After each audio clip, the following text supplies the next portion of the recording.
Guys তোমরা দেখো এখানে সমুদ্রের ঢেউগুলা কেমন বাইরে গেছে আর কি। তো এটা হচ্ছে জাউ বাগান। তো এখন আমি যাইতেছি ইনানি ব্রিজের দিকে। তো এটাই হচ্ছে আর কি ইনানি ব্রিজ। আমি ইনানি ব্রিজ চলে আসি। তো ইনানি ব্রিজ থেকে চলে আসলাম নাফ নদীতে।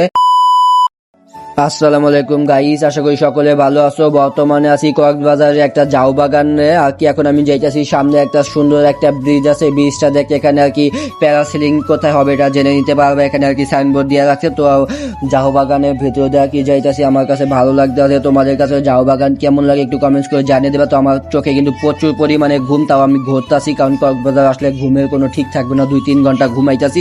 তো এখানে আর কি পানিগুলো দেখতেছো কত সুন্দর আর কি, সমুদ্রের পানিগুলো দেখতে খুবই সুন্দর লাগতেছে। তো এখন আমি আর কি আমাদের চাঁদের গাড়িতে আর কি উঠে গেছি। তো এখন আমি মেরিন ড্রাইভের রাস্তাটা চলে যাইতেছি ইনানি ব্রিজের কাছাকাছি। তো ফাইনালি আমি ইনানি ব্রিজ চলে আসি। তো এটা হচ্ছে ইনানি ব্রিজ একটা মেন পয়েন্ট। তো এটা ইনানি ব্রিজ পুরো এখানে কত সুন্দর লাগে। অ্যান্ড কক্সবাজারের সবচেয়ে সুন্দর জায়গা কিন্তু ইনানি ব্রিজ। সবাই ইনানি ব্রিজ আসবে, কক্সবাজার ভ্রমণ করলে অবশ্যই এখানে সিটগুলো আছে, চাইলে ভাড়া নিতে পারবা। তো এখন আমি যাইতেছি আর কি নাফ নদীতে। তো এটা আছে পাহাড় সমুদ্র দেখতে দেখতে আর কি চলে যাইতেছি নাফ নদীর দিকে। আর এটা হইতেছে আশেপাশে অনেক মানে রাখছে মানে কি লবণ চাষ করতেছে আর কি আশেপাশে। তো এখন আমি যাইতেছি নাফ নদীর দিকে। তো তোমরা ভিডিও সবাই দেখতে থাকো, লাইক করে দিও সবাই। Okay, let's go.